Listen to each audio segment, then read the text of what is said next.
Hello बच्चों, कैसे हैं आप। देखिए, कल मैं आपको डिटरमिनेंट की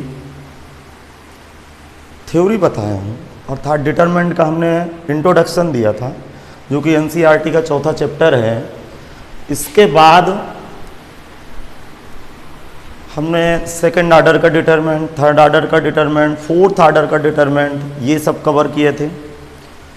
साइन कैसे लगाते हैं डिटरमिनेंट के, ये हम बताए थे। और फिर इसके बाद एक्सपेंड करना बताए थे। आज हम प्रॉपर्टीज बताएंगे। तो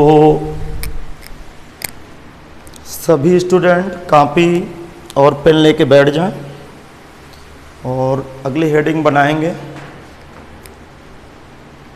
आज की वीडियो में हम पूरा डिटरमिनेंट के प्रॉपर्टीज को कवर करके और थोड़ा बहुत न्यूमेरिकल भी करते हैं। फिर कल के वीडियो से मैट्रिक्स की क्लास चलेगी, तो लगातार 2 या 3 दिन शायद मैट्रिक्स की थ्योरी में बताऊं पूरी। फिर हम लोग एनसीईआरटी का तीसरा और चौथा चैप्टर पूरा कवर करेंगे। दूसरी बात, सभी स्टूडेंटों को मेरा एक मैसेज है कि टेंशन लेने की ज़रूरत नहीं है। जब तक ये लॉकडाउन देके चल रहा है तब तक मैं अपनी क्लास आपको यूट्यूब के माध्यम से पहुंचाने की कोशिश कर रहा हूं, और यही मेरा प्रयास रहेगा कि आप बेहतर रहें, घर में रहें और पढ़ाई करें। जैसे हमारा लॉकडाउन खुलता है, हमारा सरकार आदेश देगी, वैसे क्लास ऑफलाइन शुरू हो जाएंगी। लेकिन तब तक आप घर में पढ़ते रहिए और अपनी सेहत का ध्यान रखिए। तो चलिए फिर बात करते हैं पढ़ाई की तरफ। तो आज की पहली हेडिंग है, हेडिंग लिखेंगे सब लोग। चलिए मेरे साथ लिखना स्टार्ट करिए। स्टैंड एक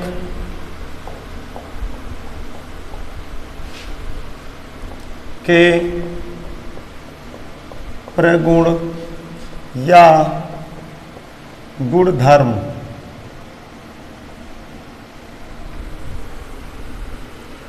सांडिक के प्रगुण या गुणधर्म, इंग्लिश पे प्रॉपर्टीज ऑफ डिटरमिनेंट।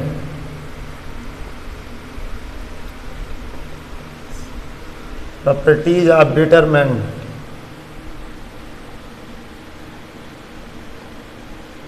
देखिए, प्रॉपर्टीज ऑफ डिटरमिनेंट मैं बताने जा रहा हूं। सांडिक के प्रगुण या गुणधर्म बोलते हैं इंग्लिश में इसकी प्रॉपर्टीज। बहुत सारे क्वेश्चनों पे जरा ध्यान से सुनिएगा, मेरी बातों को बिल्कुल सीरियस होकर सुनिएगा।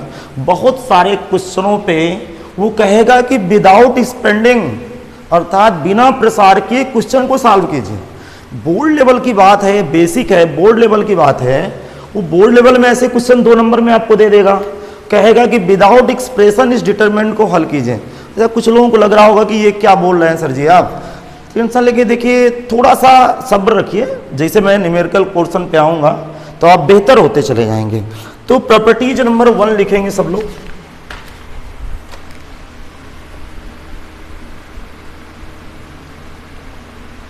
प्रॉपर्टीज नंबर 1 क्या है, दिमाग लगाना। जैसा देखिए मैंने कल बताया था, डिटरमिनेंट हमेशा स्क्वायर फॉर्म में होती है, स्क्वायर बेस में होती है, वर्गाकार रूप में होती है। वर्गाकार रूप की मीनिंग मैंने आपसे कल डिस्कस की थी कि स्तंभों की संख्या और पंक्तियों की संख्या बराबर होती है। स्तंभों को इंग्लिश में कॉलम पढ़ते हैं और पंक्तियों को इंग्लिश में रो पढ़ते हैं। जैसा कि मैंने कल बताया था कि यदि केवल ये डिटरमिनेंट है, ये डिटरमिनेंट का साइन है, और इस पे इधर की तरफ जो एलिमेंट लिखे होंगे, देखिए ये रो देखना, ये R1 के एलिमेंट होंगे, इधर की तरफ एलिमेंट लिखे होंगे R2 के, और ये R3 के एलिमेंट लिखे होंगे। यहाँ पे एलिमेंट C1 के लिखे होंगे, यहाँ पे C2 के लिखे होंगे, और ये C3 के लिखे होंगे। अर्थात मेरे कहने का मतलब क्या है कि डिटरमिनेंट पे आइडेंटिफाई कैसे करेंगे पंक्तियों को, अर्थात रो को, तो लेफ्ट से राइट की तरफ हॉरिजॉन्टल, और कॉलम को कैसे आइडेंटिफाई करेंगे वर्टिकल, ऊपर से नीचे की तरफ। तो ये कल की क्लास थी, तो ये मैंने कल आपको बता चुका हूं। अब देखिए हम लोग आज नया क्या सीख रहे हैं, आज हम प्रॉपर्टीज सीख रहे हैं। तो सबसे पहले सभी लोग मेरी एक बात जरा ध्यान से सुन लें कि प्रॉपर्टीज ऑफ डिटरमिनेंट लिखा हुआ है। तो दुनिया के अंदर जितनी भी डिटरमेंट है, वो चाहे सेकेंड ऑर्डर डिटरमेंट हो, फोर्थ ऑर्डर डिटरमेंट हो, फिफ्थ ऑर्डर डिटरमेंट हो, समझ पा रहे, nth ऑर्डर डिटरमेंट हो, nth ऑर्डर डिटरमेंट की मीनिंग क्या है कि एक ऐसी डिटरमेंट जिसमें n पंक्तियां लगी हो, n पंक्तियां लगी हो और n स्तंभ लगे हो, उसे n ऑर्डर का डिटरमेंट कहते हैं। तो मेरे कहने का मतलब है प्रॉपर्टीज सब जगह लागू होगी, ऐसा कुछ नहीं है कि प्रॉपर्टीज सब जगह लागू नहीं होगी, वो चाहे डिटरमेंट की प्रॉपर्टीज है। अब डिटरमेंट सेकेंड ऑर्डर का है या थर्ड ऑर्डर का है या फोर्थ ऑर्डर का है, उससे प्रॉपर्टी का कोई लेना देना नहीं है, अर्थात प्रॉपर्टी डिटरमेंट पे लग रही है। मेरे कहने का मतलब यह है कि सेकेंड, थर्ड, फोर्थ किसी प्रकार की यदि डिटरमेंट डिफाइन हो रही है, यदि सारणिक परिभाषित हो रही है, तो प्रॉपर्टीज लग जाएगी। चलिए बात शुरू। देखिए मैं क्या बताने जा रहा हूं, पहले डिटरमेंट पे दिमाग लगाना। मैंने सेकेंड ऑर्डर की एक डिटरमेंट लिया, यहां पे मैंने नंबर डाल दिया। जरा इसका एक्सप्रेशन करके देखते हैं। सेकेंड ऑर्डर का डिटरमेंट आपको मैंने बताया था कि ये प्रिंसिपल डायगोनल है, तो प्रिंसिपल डायगोनल पहले मल्टीप्लाई होगा, 0 multiply B equal to 0 minus ये मल्टीप्लाई कुछ ऐसा होगा 0, ओवरऑल 0 बैठ गया। क्या समझ पा रहे? इसका मतलब हुआ क्या, जरा भेजा लगाइए, ओवरऑल वैल्यू 0 होगी। तो मेरे कहने का मतलब क्या है कि यहाँ R1 का प्रत्येक एलिमेंट, ईच एलिमेंट अर्थात प्रत्येक अवयव R1 का 0 था, इसलिए वैल्यू 0 दे दिया। अब मैं आपको कुछ अगले उदाहरण पे समझाने की कोशिश करता हूँ, दिमाग लगाना। ये मैं क्या लिख रहा हूँ, एग्जाम्पल नंबर 1 हो गया आपके पास। अब मैं एग्जाम्पल नंबर 2 दे रहा हूँ। एग्जाम्पल नंबर 2 मैंने क्या लिखा, 2 3 4 0 0 0 6 7 9। तो देखिए श्रीमान जी ध्यान से सुनना, सभी स्टूडेंट सुने। कुछ लोगों के दिमाग में आया सर जी इसको एक्सपेंड करिए। अरे श्रीमान जी क्यों एक्सपेंड करेंगे, एक तो एक्सपेंड करेंगे तो मैं कल की क्लास बताया था कि यदि किसी डिटरमेंट पे कोई एक रो और या कहें फिर कोई एक कॉलम का प्रत्येक एलिमेंट 0 है तो वैल्यू 0 हो जाएगी। अथवा दूसरे शब्दों में सुने, यदि C2 के रिस्पेक्ट, यदि C2 के रिस्पेक्ट इसको मैं एक्सपेंड करूं तो 3 0 कॉमन लेंगे, वैल्यू 0 हो जाएगी, अर्थात एक्सपेंड करने की जरूरत नहीं है। तो प्रॉपर्टी नंबर क्या कहलाती है, देखिए एग्जांपल नंबर 3 मैं इधर लगा रहा हूं, ध्यान से सुनना। Delta equal to properties number 3 लगा रहा हूं, तो क्या बताता है 2 3 4 0 0 0 x y z। यहां पे दिमाग लगाना, R1 का प्रत्येक एलिमेंट 0 है, डिटरमिनेंट 0। यहां पे C2 का प्रत्येक एलिमेंट 0 है, 0। ये क्या है, R2 का प्रत्येक एलिमेंट 0 है, डिटरमिनेंट 0। तो क्या पहली प्रॉपर्टीज क्या निकल के आई, जल्दी से बोले क्या निकल के आई। पहली प्रॉपर्टीज ये निकल के आई कि यदि किसी सारणिक में, किसी सारणिक का मतलब किसी ऑर्डर की सारणिक हो, यदि किसी सारणिक में किसी एक पंक्ति अथवा किसी एक स्तंभ का प्रत्येक अवयव शून्य है तो उस सारणिक का मान 0 हो जाएगा। जैसा कि आप सामने देख रहे हैं, मैंने सेकेंड ऑर्डर पे एक एग्जाम्पल मारा, थर्ड ऑर्डर पे मैंने 2 एग्जाम्पल दिए।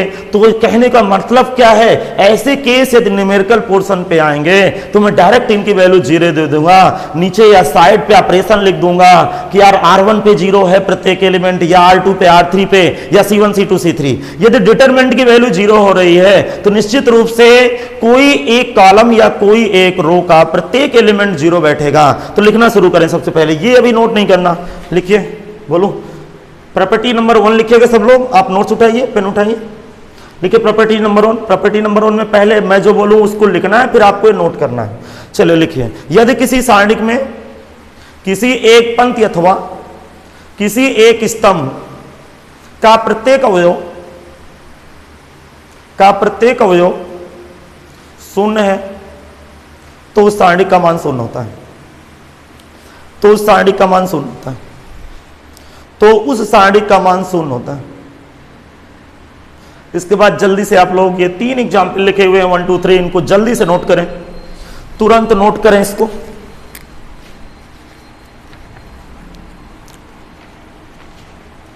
सब लोग नोट करिए।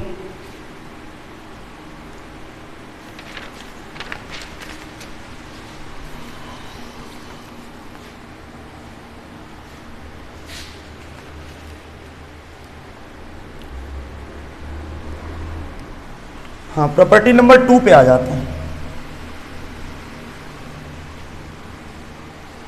हाँ, प्रॉपर्टी नंबर 2 क्या कह रही है? सभी बच्चे मस्त होके पढ़िए और मेरे साथ आप लगे रहिए। आपको बिल्कुल टेंशन लेने की आवश्यकता नहीं है कि क्लास नहीं चल रही, क्या होगा। आप ऑनलाइन के जरिए पढ़ाई करिए, बाकी मैं आपके साथ हूँ। किसी बात की कोई तकलीफ नहीं होने वाली, बशर्ते आप मेहनत करें, घर में पढ़ें। बाकी कोई दिक्कत हो तो मैंने अपने नंबर दे रखे हैं, आप फ़ोन कर लीजिए मुझे। प्रॉपर्टीज नंबर 2 क्या है? सुने भैया, प्रॉपर्टी नंबर 2 क्या है? तो प्रॉपर्टीज नंबर 2 है कि यदि कोई डिटरमेंट, ध्यान से सुनना, ध्यान से, 1 2 3 4 5 6 7 8 9, ठीक, देखो मैंने 3 7 8 9 में यहां दे रहा हूं, 8 9, ठीक। 3 आर्डर का डिटरमेंट है, 3 आर्डर का डिटरमेंट है और ये R1 है। सब लोग देखेंगे, मेरे हाथ की तरफ नजर होनी चाहिए। ये R1 है, तो मैं राइट हैंड साइड की तरफ जो डिटरमेंट बनाने जा रहा हूं उसको इंटरचेंज कर रहा हूं, कॉलम और रो को आपस में इंटरचेंज कर रहा हूं, अर्थात जो पहली रो है वो पहला कॉलम बना दूंगा, ठीक। ये दूसरी रो है, R2 है, जो दूसरा कॉलम मैं बनाने जा रहा हूं, 5 2 5 8। ये आप देख रहे हैं कि तीसरी रो है, तीसरी रो है जिसको मैं तीसरा कॉलम बनाऊंगा, 3 6 9, भेजा लगा ये, ठीक। अब कहानी पकड़ में आने वाली है, आपको सुनना। इस डिब्बे का मान, डिब्बा मीन्स डिटरमेंट, इस डिटरमेंट की वैल्यू, इस डिटरमेंट की वैल्यू सेम आने वाली है। प्रॉपर्टीज क्या है, प्रॉपर्टीज कैसे फॉलो करती है, यहां पे क्या रूल हमें समझाती है कि यदि किसी डिटरमेंट पे, यदि किसी डिटरमेंट पे सभी पंक्तियों, सभी स्तंभों को, या फिर मैं कहूं कि सभी कॉलम और सभी रो को आपस में इंटरचेंज कर दें, तो डिटरमेंट के वैल्यू में कोई परिवर्तन नहीं होगा। फिर से सुनो, यदि किसी सारणी में एनी डिटरमेंट, कोई डिटरमेंट है, second order, third order, fourth order, nth order, मेरी बात समझ रहे हो, यदि किसी डिटरमेंट पे जितने भी उस डिटरमेंट के रो हैं उनको कॉलम में डाल दो और कॉलम को रो में डाल दो, अर्थात रो और कॉलम को आपस में इंटरचेंज कर दो, तो सारणी के मान में कोई परिवर्तन होने वाला नहीं है, जो कि आप सामने आप देख पा रहे हैं। देखिए मैं इसको प्रूफ भी कराए दे रहा हूं। मैं यहां से LHS उठाऊंगा, LHS। अब LHS में क्या लिखा हुआ है जरा सुनिए। LHS में क्या लिखा हुआ है, 1 2 3 4 5 6 7 8 9। अब मैं इसको एक्सपेंड कर रहा हूं, स्पेंडिंग अलोंग R1। तो भैया ये R1 है, मैं इधर एक्सपेंड कर रहा हूं, भेजा लगाना। तो जब मैं इसको एक्सपेंड करूंगा तो ये +1 कॉमन होगा, आपको कल की क्लास याद होगी, +1 कॉमन हुआ, ये पहला कॉलम गया, क्या 5 6 8 9, इसके बाद माइनस का 4 कॉमन हुआ, ये वैल्यू गई, दूसरा कॉलम उड़ गया, जब दूसरा कॉलम उड़ेगा 2 3 8 9, 2 3 8 9, फिर ये 7 कॉमन होगा, तीसरा कॉलम चला जाएगा, प्लस का 7, और ये 2 3, देखिए जरा, ये तीसरा कॉलम गया, 2 3 5 6। अब ये इसकी वैल्यू थोड़ा सा देख लें। जब इसकी वैल्यू देखेंगे 1 तो रह गए, 45 - 48 -4 18 - 24 +7 6 है 6 12 -15। जरा सुने, -3 आने वाला है, यहाँ क्या आने वाला भैया, यहाँ आने वाला है -6 + 24, यहाँ -3 -21, देखें देखें, -24 + 24, धड़ाम हो गया, 0 हो गया। चलिए इधर मैं अब आपको राइट हैंड साइड करके दिखा रहा हूँ, ये right hand side wise determent ले रहा हूँ। अब मैं इसके बाद राइट हैंड साइड की डिटरमेंट ले रहा हूँ, राइट हैंड साइड की। हाँ सुने, जल्दी से सुने, राइट हैंड साइड की डिटरमेंट मैंने लिया, 457 258 369। जरा सुने, अगेन मैं एक्सपेंड कर रहा हूं R1 के रिस्पेक्ट। अच्छा, कुछ लोगों को लग रहा होगा कि सर जी आप LHS को R1 के रिस्पेक्ट एक्सपेंड किए हैं तो इसको भी R1 के रिस्पेक्ट करें। भैया जहां से मन हो कर लो, स्वादानुसार है ये, जहां से आपको एक्सप्रेशन करना हो कर लो। वैल्यू सेम आने वाली है, वैल्यू कभी इधर उधर नहीं होगी। आपको जहां अच्छा लगे R1 R2 R3 C1 C2 C3। जो लोग आज का वीडियो से कल वाला वीडियो ना देखे हो, कृपया जाके डिटरमिनेंट पार्ट 1 या इंट्रोडक्शन ऑफ डिटरमिनेंट डाल के यूट्यूब में मेरा वीडियो देख लें। यदि कल की क्लास छुट्टी हो आपकी तो देखें जरा, मैं इसको एक्सपेंड करने जा रहा हूं।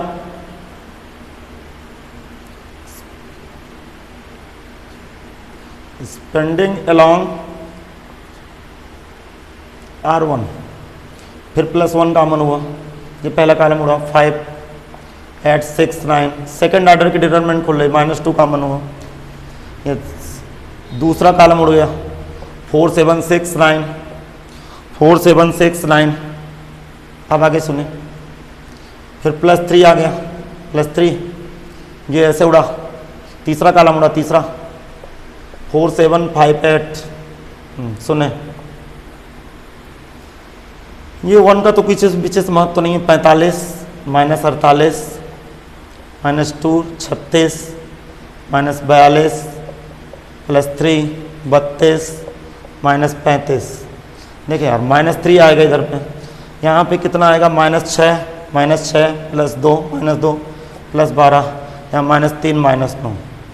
तो ये -12 +12 -12 देखो यार, LHS equal to RHS, hence LHS equal to RHS। इसका मतलब अब आपके दिमाग में आपकी मन की आंखें देख चुकी होंगी कि भैया कि LHS की वैल्यू वही होगी जो RHS की होगी। इसका मतलब कि ये मेरे पास एक लॉजिक आया प्रॉपर्टीज का कि न्यूमेरिकल पोर्शन में मुझे कभी जरूरत पड़ गई सभी कॉलम और रो को आपस में इंटरचेंज करने की, तो मैं बेशक कर सकता हूं बिना कोई टेंशन के। बशर्ते आप ध्यान रखिएगा कि थर्ड ऑर्डर की डिटरमिनेंट है तो आप तीनों रो को तीनों कॉलम पे डालोगे, और उल्टा बात करूं तो तीनों कॉलम को तीनों रो पे डालोगे, अर्थात पूरे के पूरे रो और पूरे के पूरे कॉलम एक दूसरे के रिस्पेक्ट इंटरचेंज हो जाएंगे। क्या बात समझ में आई? तो लिखिए प्रॉपर्टीज नंबर 2, यदि किसी सारणिक के सभी पंक्तियों, मतलब पंक्तियों का मतलब रोज, तथा स्तंभों को मतलब कॉलम्स को परस्पर बदल दिया जाए, इंटरचेंज पढ़ेंगे इंग्लिश में, परस्पर बदल दिया जाए तो सारणिक के मान मीन्स वैल्यू कोई परिवर्तन नहीं होगा। इसके बाद आप तुरंत ये नोट करिए, या आप वीडियो को रोक के आप देख लीजिएगा, नोट करें।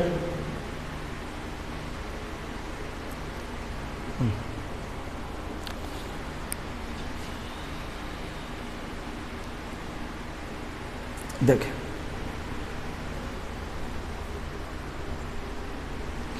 कृपया आप वीडियो को रोक लीजिएगा, कुछ करके देख लीजिएगा और नोट कर लीजिएगा। जब भी नोट करने की बारी आए तो आप वीडियो को कुछ सेकंडों के लिए रोक लीजिए और नोट करके फिर उसको प्ले कर लीजिए,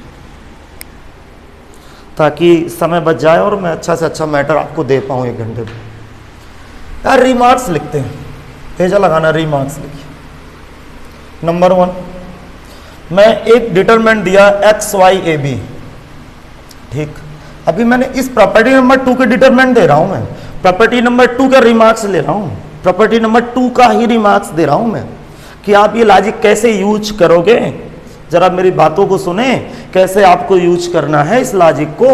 लॉजिक क्या है भैया, ध्यान से सुने। R1 को आप C1 मार दोगे, ये क्या है R2 C2 मार दोगे, YB अच्छा जरा इसका एक्सप्रेशन करके देखते हैं, principal diagonal multiply x b minus a y. अच्छा इधर देखिए multiply principal x b minus a y. अच्छा सर जी अब समझ में आया कि LHS बराबर RHS। इसका मतलब ये लॉजिक क्या है प्रॉपर्टीज नंबर 2 कि प्रॉपर्टी नंबर 2 लॉजिक हमें ये बताती है कि सभी रो को सभी कॉलम पे डाल दो और सभी कॉलम को सभी रो पे डाल दो। जैसे कि मैं प्रॉपर्टी नंबर 2 पे रिमार्क्स नंबर 2 पे बात करूं तो इस पे मैं तीसरे ऑर्डर की थर्ड ऑर्डर की डिटरमिनेंट लेना चाहता हूं तो XYZ और LMN और UVW। देखिए कुछ ऐसा डाल दिया। अब आप जरा ध्यान से देखिएगा, मेरे साथ लिखते जाइएगा आप लोग।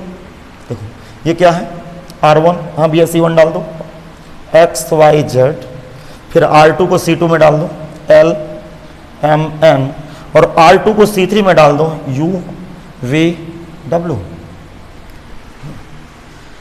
तो ये आपका काम हो गया प्रॉपर्टी नंबर 2। फिर रीमार्क्स लिख लें। मैं उम्मीद करता हूं कि सभी स्टूडेंटों को मेरी बात समझ में आ गई होगी। फिर भी यदि किसी को कोई प्रॉब्लम हो तो मैं आपके लिए उपलब्ध हूं। मेरा नंबर होगा आप लोगों के पास, फ़ोन कर लीजिए। मेहनत करिए, मेहनत से ही सब कुछ है, मेहनत से ही जीता जा सकता है सबको। प्रॉपर्टीज नंबर 3 पे चले जाते हैं हम लोग। जब प्रॉपर्टीज नंबर 3 पे जाएंगे, प्रॉपर्टीज नंबर 3 लिखिए।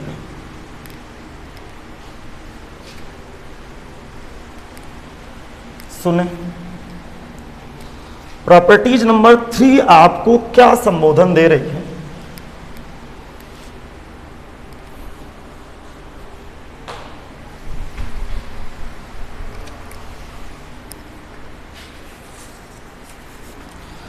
प्रॉपर्टीज नंबर 3 पे जब चलेंगे तो ये कह रही है, देखो मैं बता रहा हूं। सपोज दैट यहां पे देखें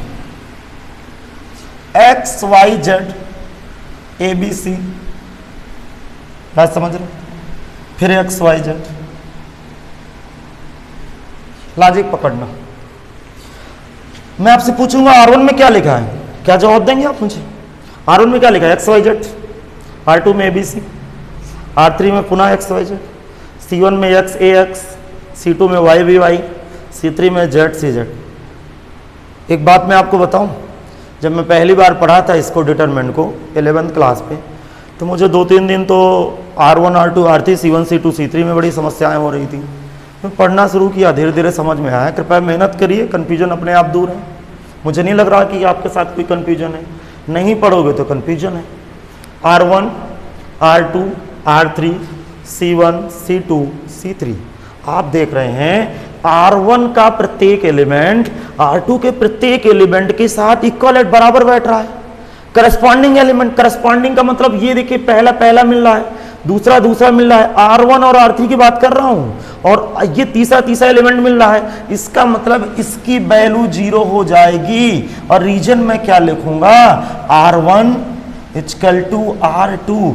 कभी भी ये रीजन लिखा हो R1 बराबर R2 तो जरा ध्यान से सुने, इसकी मीनिंग होती है कि R1 का प्रत्येक एलिमेंट R2 के प्रत्येक एलिमेंट से मैच कर रहा है, बराबर है। सपोज दैट यहां पे थोड़ी देर के लिए यदि 5 लिखा होता तो मैं R1 बराबर R2 नहीं लिखता, क्योंकि X बराबर X तो मिल रहा है, Y बराबर Y मिल रहा है, किंतु इस Z के स्थान पर Z नहीं लिखा हुआ है। इसलिए R1 बराबर R2 का मतलब होता है कि R1 में जितने एलिमेंट होंगे वही सारे एलिमेंट R2 में भरे होंगे, तो ये डिटरमिनेंट 0 हो जाएगी।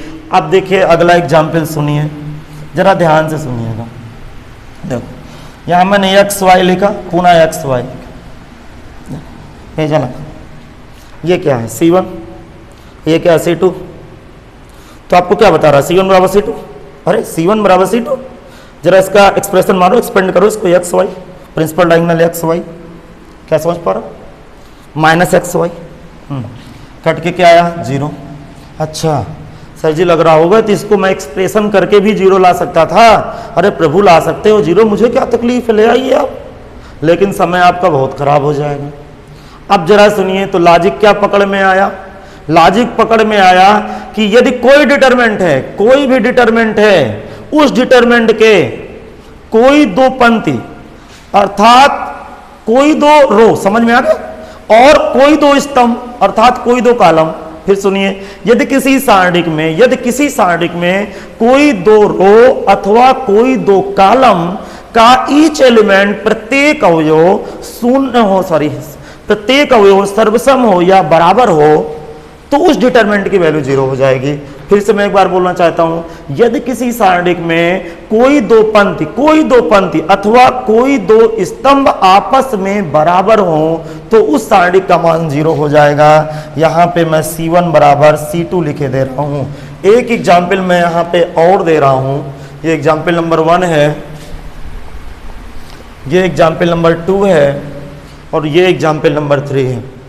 जरा सुनो, एग्जाम्पल नंबर 3 पे मैंने आपसे क्या कहा, 3, 4, 6 लिखा हुआ है, फिर यहाँ मैं 10, 5, 7 लिख दूँ और फिर 3, 4, 6 लिख दूँ। जरा सुनिए, ये क्या है C1, ये C3, वैल्यू फिर जीरो डालूंगा, रीजन क्या लिखूंगा, C1 बराबर C3, C1 बराबर C3। तो पकड़ में बात आ गई, लिखना शुरू करो। यदि किसी सारणिक में कोई दो पंक्ति अथवा कोई दो स्तंभ का प्रत्येक अवयव सर्वसम या बराबर है, इंग्लिश में इक्वलेट है, सर्वसम या बराबर है, तो उस सारणिक का मान शून्य होता है।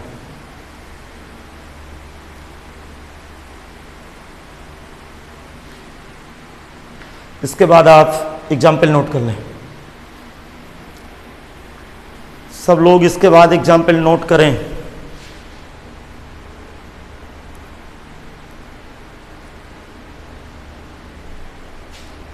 प्रॉपर्टीज नंबर 4 पे आते हैं। देखो प्रॉपर्टीज नंबर 4 क्या कह रही है,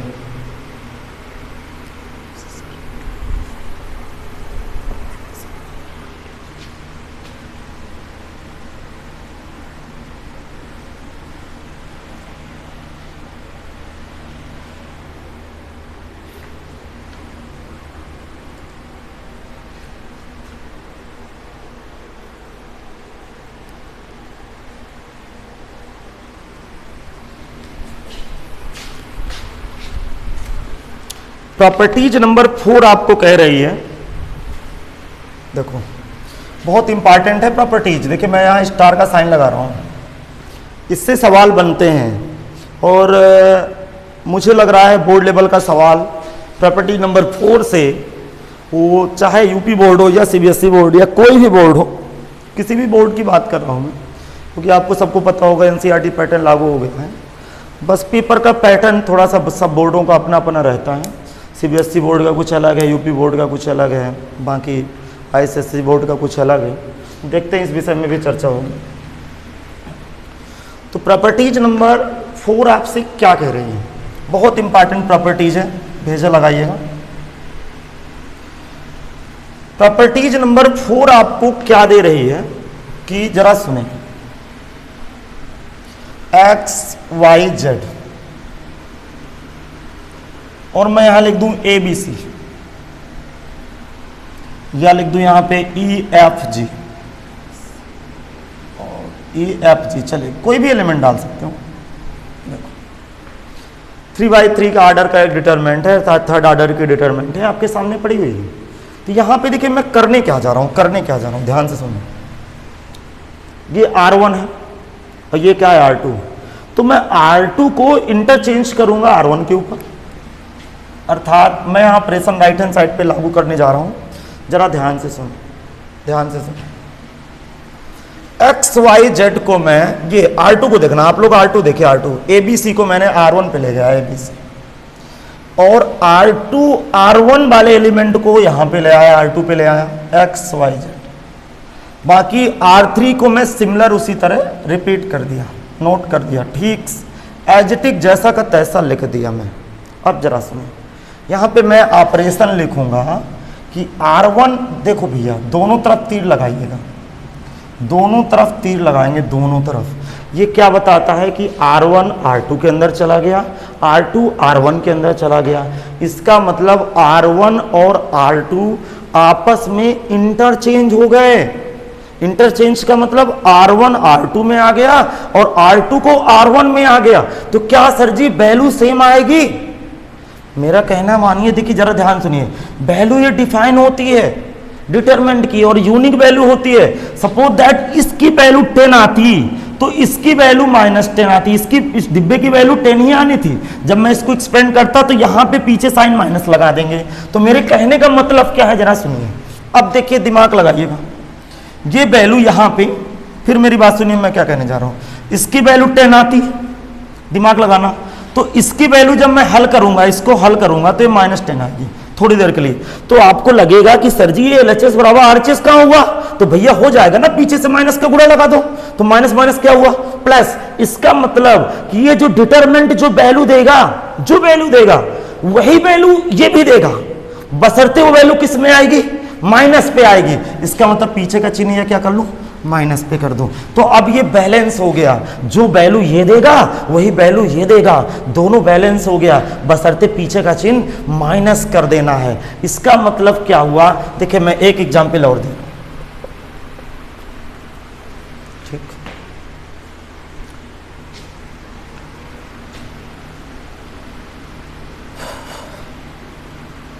XYZ LMN UVW। देखो मैं यहां क्या कह रहा हूं, मैं C1 XYZ को सिमिलर उतार रहा हूं,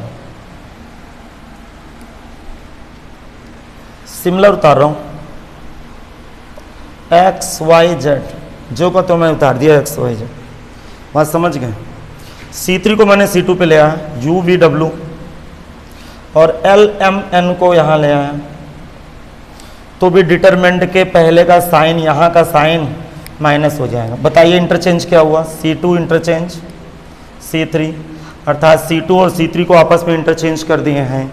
इसका मतलब हुआ क्या कि यदि किसी डिटरमिनेंट पे कोई दो लगातार का मतलब कंटिन्यूअस, जंप नहीं करना, कोई दो लगातार पंक्ति अथवा कोई दो लगातार स्तंभों को परस्पर परिवर्तित कर दें या इंटरचेंज कर दें, म्यूचुअल इंटरचेंज भी कह सकते हैं आप, तो पारस्परिक परिवर्तन कर दें, जिसे हम लोग इंग्लिश में बोलेंगे कि म्यूचुअल इंटरचेंज कर रहे हैं दूसरे के ऊपर, तो पारस्परिक परिवर्तन कर दें तो डिटरमिनेंट की वैल्यू नहीं बदलेगी, लेकिन डिटरमिनेंट का साइन या हिंदी में बोले चिन्ह बदल जाएगा।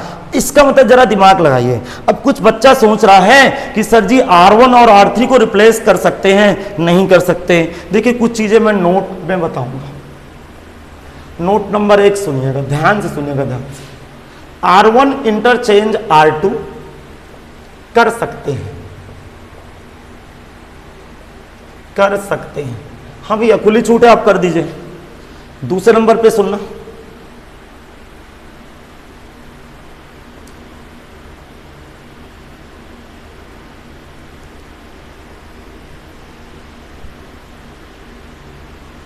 R2 इंटरचेंज R3 कर सकते हैं, बिल्कुल कर सकते हैं, ठीक। तीसरी बात सुने, तीसरी, C1 इंटरचेंज C2 और C2 इंटरचेंज C3 कर सकते हैं, अलाउ है भैया। अरे भैया कर क्या नहीं सकते? अब देखो क्या नहीं करना, R1 इंटरचेंज R3 नहीं करना। हाँ कुछ लोग तो कर देंगे कि सर जी हमें तो यही करना, ठीक। अगला केस सुनिए, ये नोट वाला कॉन्सेप्ट पकड़िएगा, लिखते समय थोड़ा सा ध्यान रखिएगा। अगले नंबर पे इसी तरह सिमिलर C1 इंटरचेंज C3 नहीं करना। समझ में आ गया सबको? फिर मेरी बात सुने, प्रॉपर्टीज नंबर 4 आपको क्या बता रही है? प्रॉपर्टी नंबर 4 बता रही है कि किसी डिटरमिनेंट में दो लगातार रो अथवा दो लगातार कॉलम को आपस में बदल दो और सारणिक का पीछे का चिन्ह माइनस कर दो।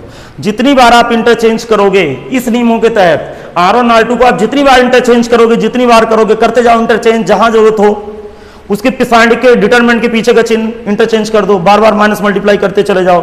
बशर्ते जब चेंजिंग होगी तो तीन तरह से देखो हो सकती है, R1 R2 के साथ इंटरचेंजिंग हो जाएगी, R2 R3 के साथ इंटरचेंजिंग हो जाएगी, C1 C2 के साथ होगी, C2 C3 के साथ होगी। किंतु विशेष ध्यान रखें, R1 R3 को डायरेक्ट चेंज नहीं कर सकते, क्योंकि R1 और R3 लगातार नहीं है ना, क्योंकि R1 के बीच तो R2 बैठा हुआ है। सिमिलर C1 और C3 को भी इंटरचेंज नहीं कर सकते। तो प्रॉपर्टीज नंबर 4 में लिखना क्या है, लिख लीजिए, फिर ये सब नोट करिए। इसके बाद चलिए लिखिए, यदि किसी सारणिक में कोई दो लगातार पंक्ति अथवा कोई दो लगातार स्तंभ को परस्पर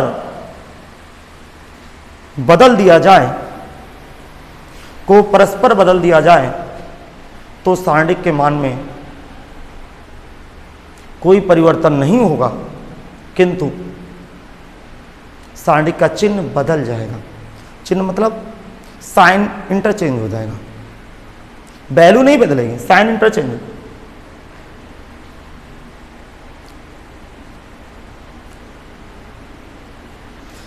इसके बाद ये नोट करें, बहुत काम की प्रॉपर्टीज। काफी स्टूडेंटों को ये लॉजिक नहीं पता होता कि R1 R3 इंटरचेंज होता है कि नहीं होता। कभी आपको आवश्यकता पड़ जाए, सुनिए, कि X Y Z को आप यहां पे भर दें EFG की जगह और EFG को डायरेक्ट ऊपर ले आए R1 पे, तो भैया गलत हो जाएगा, गलत ना करिएगा। ये मैंने कॉन्सेप्ट आपको बताए हैं। इसके बाद आप ये कुछ दो एग्जाम्पल ले लीजिए, से रूल से नोट्स बनाइएगा। ये एग्जाम्पल नंबर 2 ले लीजिए और इसके बाद ये नोट आप हाईलाइट पेन से लिख के और एक डिब्बे में बंद कर दीजिए। और ये ध्यान रखिएगा, बेसिक नीडें हैं, ये बेसिक कॉन्सेप्ट मिस हो गया तो फिर आपका देखिए पढ़ाई में फ्यूचर बहुत गड़बड़ हो जाएगा। तो सब लिख लीजिए, जल्दी से नोट करें, क्योंकि मुझे पूरी प्रॉपर्टीज कवर करनी है। और कल से मैं आपको वीडियो लेक्चर के माध्यम से यूट्यूब के द्वारा मैं आपको मैट्रिक्स की थ्योरी दूंगा। आप मेरे साथ बराबर बने रहिएगा और वीडियो मेरा पूरा देखिएगा, अंत तक देखिएगा, ताकि आपको बेहतर चीज़ें पता चले और बिल्कुल आपको कमी नहीं महसूस होने पाएगी कि आप घर में बैठ के पढ़ रहे हैं, लेकिन एक जिम्मेदार नागरिक की तरह पढ़ें। ठीक, जब आप मेरा वीडियो देखें, कृपया आप एकांत जगह पे चले जाएं, उठना ना पड़े, पानी की बोतल रख लें एक जगह और पढ़ना स्टार्ट करें।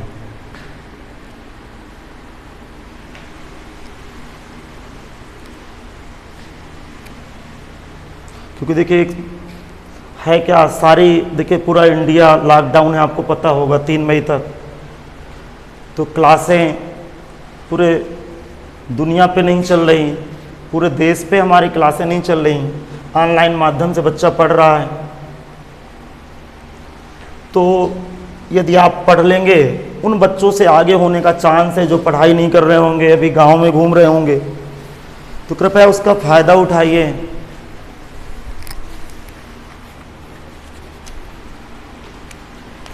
प्रॉपर्टी नंबर 5 देखें। प्रॉपर्टी नंबर 5 आपसे क्या कह रही है?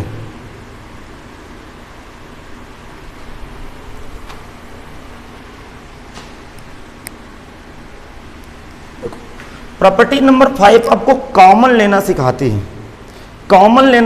है, दिमाग लगाना। डेल्टा इक्वल टू, यहां पे एलिमेंट है के एक्स के वाई, देखो के एक्स के वाई, ठीक। तो यहां पे एल एम मैंने डाल दिया। R1 का ये पहली बात तो सेकेंड ऑर्डर डिटरमिनेंट है, 2 रो हैं R1 R2 C1। R1 के प्रत्येक एलिमेंट में K मल्टीप्लाई है, तो जो ये K मल्टीप्लाई है तो R1 से K कॉमन ले लेंगे।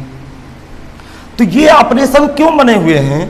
ताकि डिटरमिनेंट हमारी छोटी हो जाए, अंदर डिटरमिनेंट छोटी हो जाए, एक्सपेंड करेंगे वैल्यू जल्दी देगा। तो ये K कहां से आया? R1 से K कॉमन ले लिए, तो नई डिटरमिनेंट क्या बनी? एक्स वाई और एल एम आया। जरा मेरी बात सुनिए, यदि इसको एक्सपेंड करके आप खोलिएगा, जरा इसको खोल के देखते हैं एक्सपेंड करके। पहले प्रिंसिपल डायगोनल मल्टीप्लाई होगा तो क्या आएगा? के एक्स एम, ये के एक्स एम माइनस के एल वाई, के कॉमन हो गया, के कॉमन हुआ तो एक्स एम माइनस का एल वाई। अच्छा जरा इधर देख लेते हैं, राइट हैंड साइड देख लेते हैं, के ऑलरेडी कॉमन है, ब्रैकेट लगाएंगे, प्रिंसिपल मल्टीप्लाई गुणा एक्स एम वाई एल। अच्छा तो क्या बराबर है? अब आपको लग रहा होगा सर जी कॉमन क्यों ले रहे हो, आप डायरेक्ट स्पेंड कर दो। अरे भैया जब बड़े बड़े न्यूमेरिकल लगाओगे तो छोटे छोटे डिटरमिनेंट थोड़ा आएंगे कि डायरेक्ट स्पेंड कर देंगे। तो जो कॉन्सेप्ट हो कॉमन वाला आप उसको पहले कॉमन ले लीजिए, बाद में एक्सपेंड करिए। वैल्यू तो बेशक वही वैल्यू आएगी, क्योंकि ये तो मैं आपके साथ डिस्कस कर चुका हूं कि डिटरमिनेंट अपनी वैल्यू नहीं बदलता, वैल्यू सेम होगी। तो ये कॉन्सेप्ट क्या है जरा सुने। ये एग्जाम्पल नंबर 1 है, एग्जाम्पल नंबर मैं 2 की बात कर रहा हूं, 2 की बात कर रहा हूं। भेजा लगाइए 2 3 4 सॉरी 2 4 6 5 25 50 3 21। देखिए दिमाग लगाइए, इसमें हमने क्या किया, क्या है मैं लिखे दे रहा हूं। जो भी ऑपरेशन करेंगे उसको आप राइट हैंड साइड की तरफ नोट्स पे रिप्रेजेंट करेंगे सारे ऑपरेशनों को। इसे मैंने किया क्या है, R1 से K कॉमन लिया,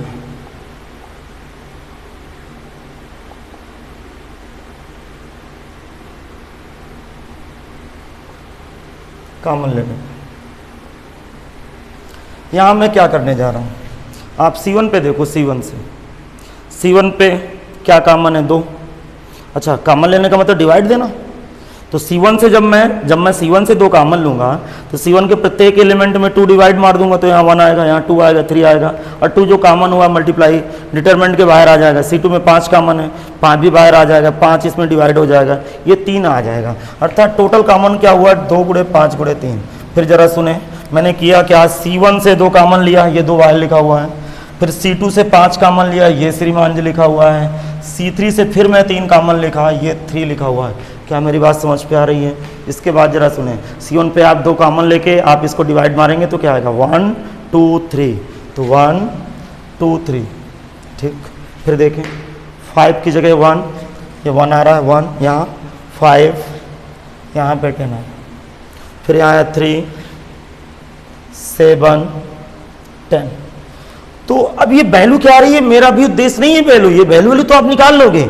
इस प्रॉपर्टी जो मेरा सिखाने का उद्देश्य क्या है कि डिटरमिनेंट में ऐसे कॉमन लिए जाते हैं। तो हमने यहां पे किया क्या भैया, C1 से 2, C2 से 5, C3 से 3 कॉमन लेने पर ये मैंने ला दिया। तो अब प्रॉपर्टी नंबर 5 में आपको क्या लिखना है, जरा सुने। यदि किसी डिटरमिनेंट पे, अर्थात यदि किसी सारणिक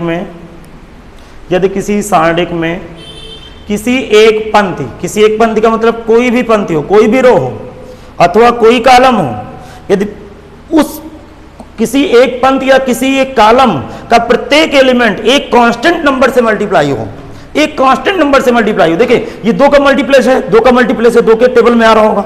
ये 5 का मल्टीप्लेस है, ये 3 का मल्टीप्लेस है। तो जो मल्टीप्लेस है ना, जो कांस्टेंट मल्टीप्लेस है, आप उसको बाहर कर लेंगे। यहां पे ये दोनों एलिमेंट के का मल्टीप्लेस है, तो जो मल्टीप्लेस है ना वो मेन डिटरमिनेंट के बाहर भर लेंगे। क्या समझ में आ गया? तो लिखना शुरू करें। यदि किसी सारणिक में किसी एक पंक्ति अथवा किसी एक स्तंभ का प्रत्येक अवयव किसी निश्चित राशि से गुणज हो, निश्चित राशि का मतलब यूनिक क्वांटिटीज, एक निश्चित राशि से गुणज हो,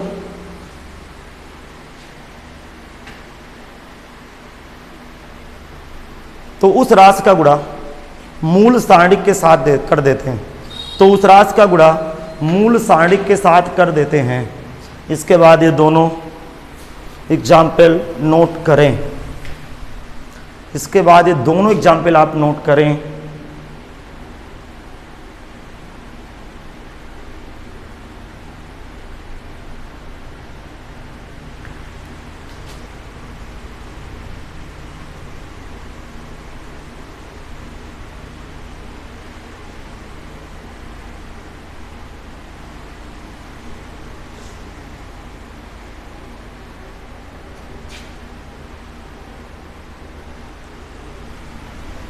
इसको भी नोट करिए।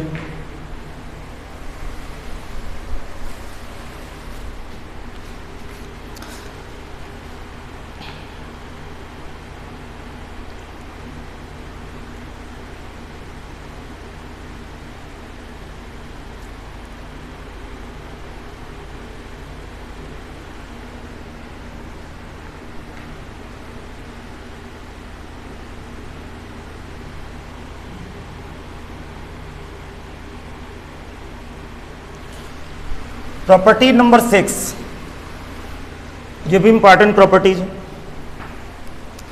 प्रॉपर्टीज नंबर 6 आपको क्या कह रही है, सुने।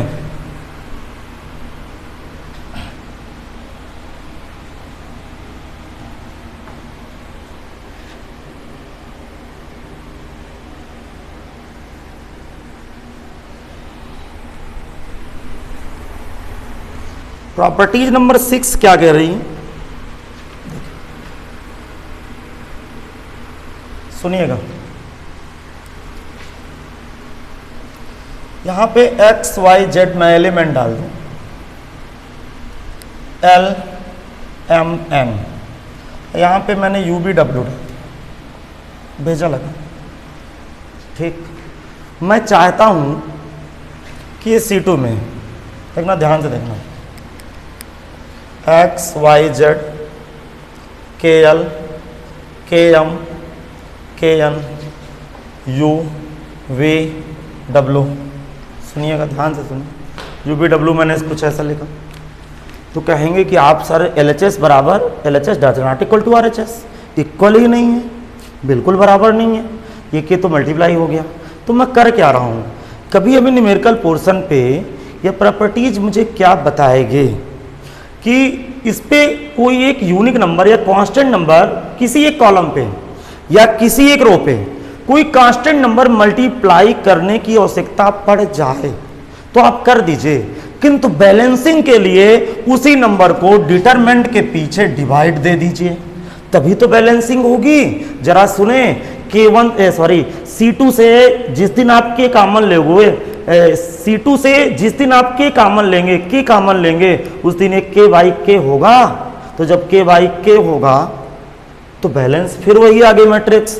तो ये कॉन्सेप्ट क्या है, देखिए कॉमन लेने का तरीका अलग हो गया, कॉमन कैसे लेना है वो मैटर अलग हो गया, लेकिन यहाँ पे आपको करना क्या है कि यदि किसी डिटरमिनेंट पे, किसी एक रो पे अथवा किसी एक कॉलम पे एक कांस्टेंट नंबर को मल्टीप्लाई या प्रोडक्ट करना पड़ जाए तो उसी कांस्टेंट नंबर को डिटरमिनेंट के पीछे या डिटरमिनेंट के बाहर डिवाइड दे देंगे ताकि बैलेंसिंग हो जाए। अब बैलेंसिंग कैसे है कि C2 से जैसे के कॉमन लेंगे, जो प्रॉपर्टी नंबर 5 में सिखाया गया है कॉमन लेना, तो यहाँ के बाई के कैंसिल होके फिर 1 हो जाएगा, बैलेंसिंग हो गई। तो लिख लें प्रॉपर्टीज नंबर 6 पे क्या लिखना है, यदि किसी सारणिक में किसी एक पंक्ति, पंक्ति का मतलब रो, अथवा किसी एक स्तंभ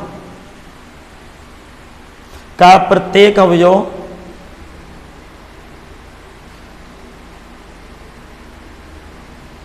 फिर से बोल रहा हूं सुनिए, यदि किसी सारणिक में किसी एक पंक्ति अथवा किसी एक स्तंभ के प्रत्येक अवयव को एक निश्चित राशि से गुणज करना हो, गुणज का मतलब मल्टीप्लाइज या प्रोडक्ट करना हो, तो उस राशि का मतलब क्वांटिटी, तो उस राशि का मूल सारणिक में, मूल सारणिक का मतलब होता है मेन डिटरमिनेंट, मूल सारणिक में भाग दे देते हैं अर्थात डिवाइड कर देते हैं।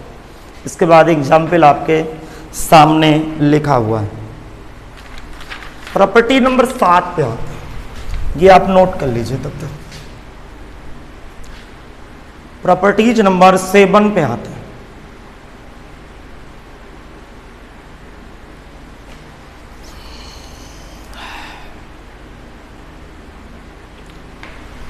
प्रॉपर्टी नंबर 7 पे क्या है कहानी?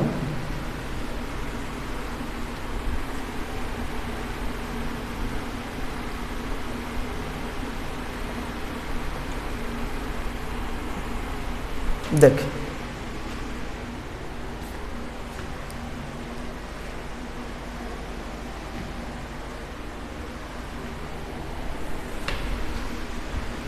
ये लिखा हुआ है x plus alpha y plus beta, यहां पे ए बी लिखा हुआ था, भेजा ना। सुने, ये एग्जाम्पल नंबर 1 दे रहा हूं मैं। एक मैंने डिटरमिनेंट दी, सेकंड ऑर्डर का डिटरमिनेंट है। सेकंड ऑर्डर के डिटरमिनेंट में जो पहला कॉलम है C1 है, वो दो एलिमेंटों का समेशन है, योगफल दिया हुआ है। तो इस डिटरमिनेंट को इसी ऑर्डर का मतलब ये सेकंड ऑर्डर की दो डिटरमिनेंटों पे खुल जाएगा, अर्थात दो डिटरमिनेंटों का जो समेशन होगा, इन दोनों डिटरमिनेंटों का जो एडिशन होगा इस डिटरमिनेंट के बराबर बैठेगा, लेकिन ऑर्डर सेम रहेगा। ये सेकंड ऑर्डर की डिटरमिनेंट है तो ये भी दोनों ही सेकंड ऑर्डर के डिटरमिनेंट में खुल जाएगी। इसका मतलब हुआ क्या कि यहां क्या भरूंगा, एक्स वाई ए बी। देखो यहां C2 में कोई समेशन नहीं है, तो दोनों डिटरमिनेंट में मैं C2 के साथ सेम एलिमेंट डालूंगा, अर्थात मैंने C2 को एजेटिक लिख दिया दोनों डिटरमिनेंटों पे। जबकि पहले डिटरमिनेंट पे मैं जो C1 दूंगा तो ये देखिए फर्स्ट एलिमेंट देंगे ये वाले एक्स वाई, और जो समेशन में सेकंड एलिमेंट लिखे हुए हैं वो दूसरे डिटरमिनेंट के C2 में डाल दूंगा, अल्फा और बीटा। अब देखिए बैलेंसिंग है, जरा मैं बैलेंसिंग करके आपको दिखा देता हूँ। जरा इसका एक्सप्रेशन दीजिए, एक्सप्रेशन दीजिए जरा। इसका एक्सप्रेशन देंगे तो क्या आएगा, इसे गुणा होगा b x plus alpha minus a y plus beta. सुनना क्या आया, बी एक्स प्लस का बी अल्फा माइनस का ए वाई माइनस का ए बीटा। अच्छा इधर वाला देख लेते हैं, ये क्या आएगा, बी एक्स माइनस का ए वाई, देखो माइनस का ए वाई प्लस का चिन्ह है अल्फा बी या बी अल्फा माइनस का ए बीटा। अरे मन की आंखों से देखो ये दोनों आपस में क्या है, बराबर हैं, अर्थात ये कॉन्सेप्ट, ये लॉजिक बैठ जाता है। ध्यान रखें, लिख लें। चलिए पहले मैं बोल रहा हूँ प्रॉपर्टी नंबर 7, आप यहाँ पे इसका कुछ कॉन्सेप्ट लिखिएगा, एक्सप्लेन करेंगे प्रॉपर्टी नंबर 7 को, इसके बाद आप एग्जाम्पल देंगे। लिखेंगे, यदि किसी सारणिक में किसी एक पंक्ति अथवा किसी एक स्तंभ का प्रत्येक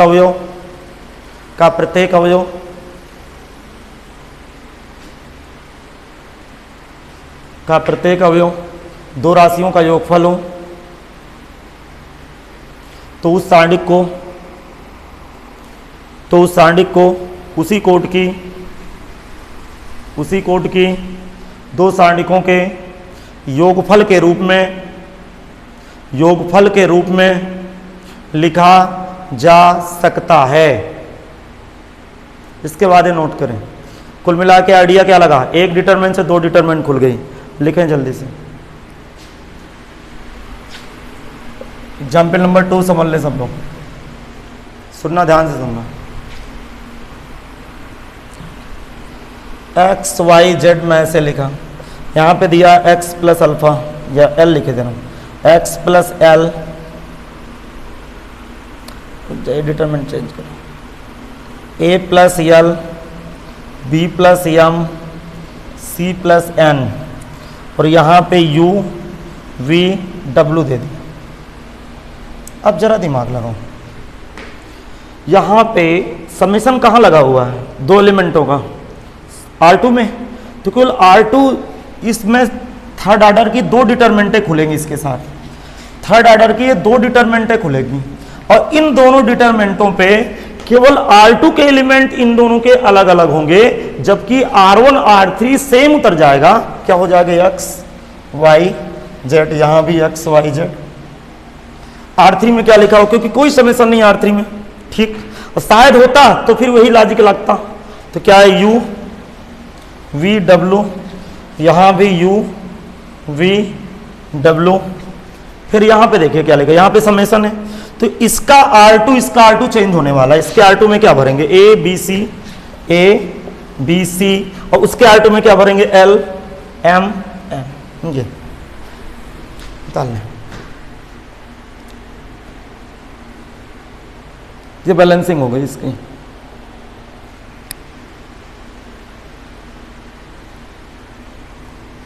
एक एग्जाम्पल और देख लीजिए।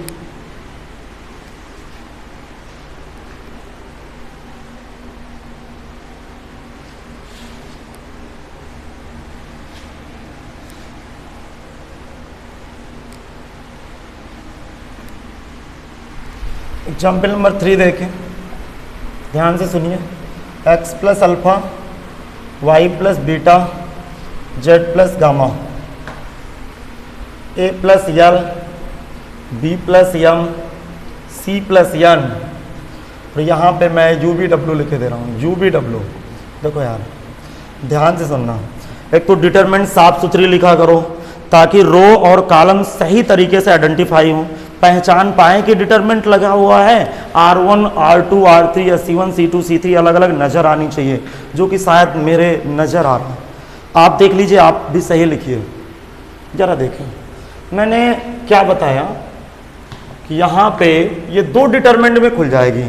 इसका आर्डर थर्ड आर्डर डिटरमिनेंट है, तो उसी आर्डर की 2 डिटरमिनेंट पे वैल्यू खुल जाएगी, बीच का चिन्ह प्लस होगा, अर्थात एक डिटरमिनेंट से 2 डिटरमिनेंटों का एडिशन आने वाला है।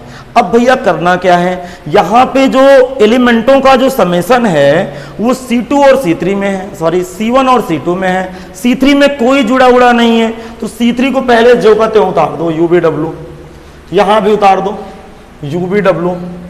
फिर इसके बाद आपको करना क्या है, इस पे आप C1 पे देखो, C1 पे के देखो क्या लिखा है, X Y Z, यहाँ पे लिखो X Y Z, समझ पा रहे हो। ये जो जुड़ा हुआ ना, तो दूसरे एलिमेंट का C1 है, अल्फा बीटा गामा। फिर इसके बाद ये देख रहा हो ABC, ये ABC इसका है ABC, और ये जो जुड़ा हुआ LMM वो दूसरे एलिमेंट का C2 बनेगा, LMN। तो इस आज के वीडियो लेक्चर के द्वारा मैं डिटरमिनेंट की कंप्लीट थ्योरी करा चुका हूँ। कुछ प्रॉपर्टीज और लगेंगी जो कि मैं न्यूमेरिकल के साथ साथ आपको बताता रहूँगा। तो कल से मैं आपको मैट्रिक्स की थ्योरी बताऊँगा, मैट्रिक्स का कॉन्सेप्ट दूंगा, और बहुत इंपॉर्टेंट है डिटरमिनेंट और मैट्रिक्स दोनों चैप्टर फिर एक साथ NCERT प्लस बोर्ड परीक्षा में आए हुए क्वेश्चन प्लस जो IIT JEE पे क्वेश्चन आए हैं उनको मैं कवर करने की कोशिश करूँगा। आप मन लगा के घर में पढ़िए और सुरक्षित रहिए, घर में रहिए, ठीक है। बाकी कल मुलाकात होगी।